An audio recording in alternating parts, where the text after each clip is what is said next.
Magandang gabi po mga ka-vibes! For tonight's video ay magluluto tayo ng masarap na adobong atay ng manok na pang-ulam natin dito sa village. Nagustuhan kasi ng biyanan ko at ng sister-in-law ko nung nagluto ako nito nung nakaraan. Kaya nag-request sila na lutuan ko raw sila mga ka-vibes at tamang-tama at may stock silang atay ng manok sa ref. Kaya samahan nyo ako mga ka-vibes. Inihanda ko na nga pala yung mga kakailanganin kong sangkap. Nilinisan ko na nga itong atay ng manok at pinagdidikdik ko na tong bawang, sibuyas, sili at luya. Nang matapos ay sinimulan ko na nga ang pagluluto. Nagpainit na nga ako dyan ng mantika at nang mainit na ay inilagay ko na itong mga dinikdik na sangkap. Then ginisa-gisa ko ng konti hanggang sa umangat na yung aroma. Sunod ko namang inilagay itong 4 na mag-best friend sangkap. Then ginisa-gisa ko pa ng konti. Pagkatapos ay inilagay ko na rin itong atay ng manok at hinalo-halo ko na. Sobrang bet na bet ko talaga yung ganitong kaliliit yung hiwa mga ka-vibes dahil pasok na pasok yung lasa.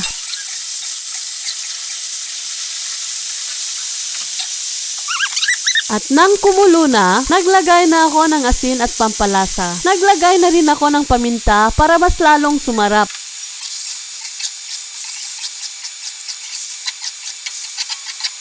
Naglagay na rin pala ako dyan ng sweet soy sauce at nilagyan ko rin ng kaunting suka para naman may pagka-creamy yung lasa. Pagkatapos ay hinalo-halo ko pa ng sandali. Then nilagyan ko ng kaunting tubig, konting oyster sauce, hinalo-halo ko pa at tinakpan na muna para mas mabilis na maluto. And after ng ilang minuto ay luto na ang ating adobong atay ng manok. Hinango ko na nga at nang makakain na. Kaya kain po tayo mga ka-vibes!